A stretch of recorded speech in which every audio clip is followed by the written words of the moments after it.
اعوذ باللہ من الشیطان الرجیم بسم اللہ الرحمن الرحیم اللہم صلی علی محمد وآل محمد۔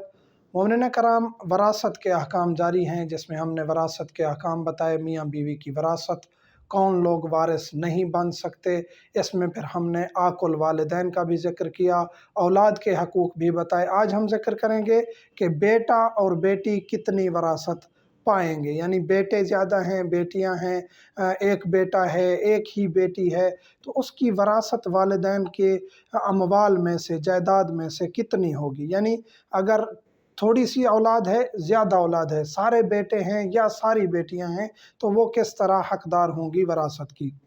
بیٹے کے 2 حصے ہیں، بیٹی کا 1 حصہ ہے۔ یعنی پہلی بات تو یہ ہے کہ اگر ایک ہی اولاد ہے تو وہ سب مال کی وارث ہوگی، واجبات ادا کر دیے گئے ہیں، باقی جو مال بچے گا والدین کا حصہ نکال کے پھر بیٹی کو یا بیٹے کو دے دیا جائے گا، سارے مال کا وارث وہی ہوگا۔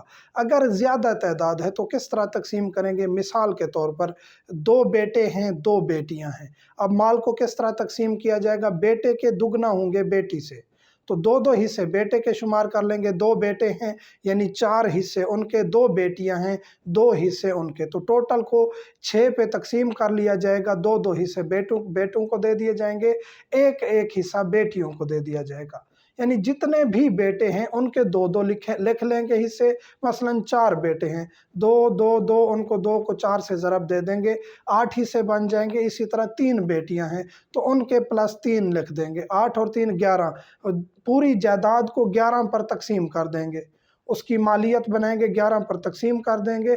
جتنی جائیداد بنے گی وہ 11 حصے اٹھا کے ایک حصہ بیٹیوں کو اور 2 حصے بیٹوں میں تقسیم کر دی جائے گی۔ سب اولاد حلال وارث ہے۔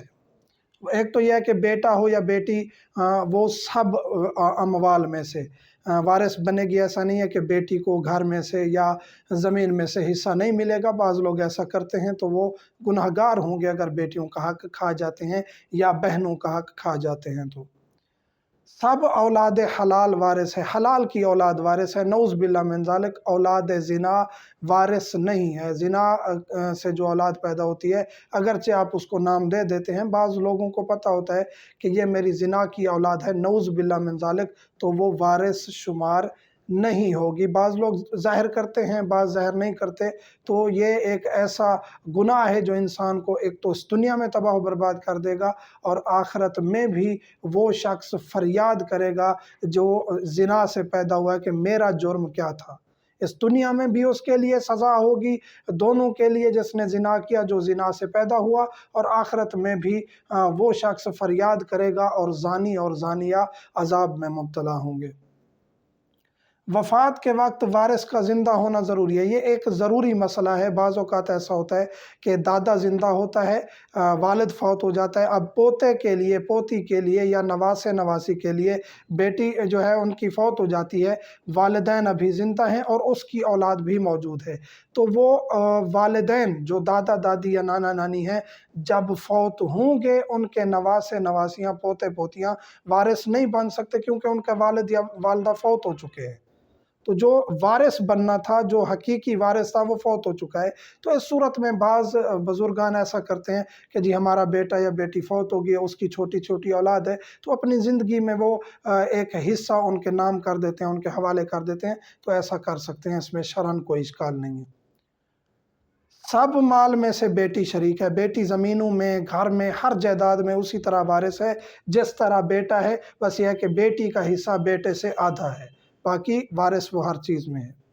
وصیت کو پورا کر کے باقی وراثت تقسیم کی جائے گی۔ ایک شخص کی وصیت ہے، وصیت کا ہم ذکر کر چکے ہیں کہ یہ وصیت کرنا درست نہیں ہے کہ ایک انسان کہے کہ یہ میری پراپرٹی اس طرح آپ تقسیم کر دیں، یہ وصیت درست نہیں ہے۔ وصیت یہ ہوتی ہے کہ میں اپنی فلاں چیز جو ہے وہ مسجد، امام بارگاہ، مدرسہ کے لیے وقف کر رہا ہوں، یا یہ فلاں چیز جو ہے، یا فلاں جو میری عبادت ہے، حج کروایا جائے، روزے رکھوائے جائیں، نمازیں پڑھوائی جائیں میری، تو اگر اس کی پراپرٹی اتنی ہے کہ اس کا تیسرا حصہ ان چیزوں پر لگ سکتا ہے، تو اس کی پراپرٹی کا تیسرا حصہ ان چیزوں پر لگایا جائے گا۔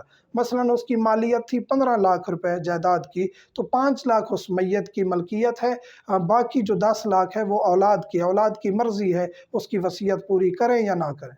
اپنی زندگی میں وہ کہہ کے گیا ہے کہ میری یہ وصیت ہے، اس کو پورا کرنا ہے، تیسرے حصے میں سے اس کی وصیت پوری کی جائے گی، باقی اولاد کی مرضی ہے کہ وہ کریں یا نہ کریں۔ تو انسان کو چاہیے اپنی زندگی میں وہ نیک کام کر کے جائے۔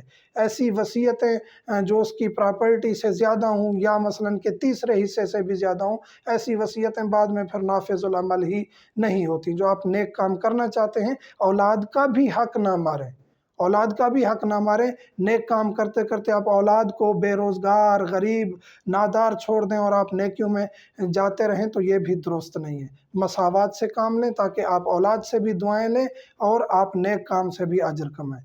مومنین سے ملتمس ہوں ہمیں دعاؤں میں یاد رکھا کریں۔ والحمدللہ رب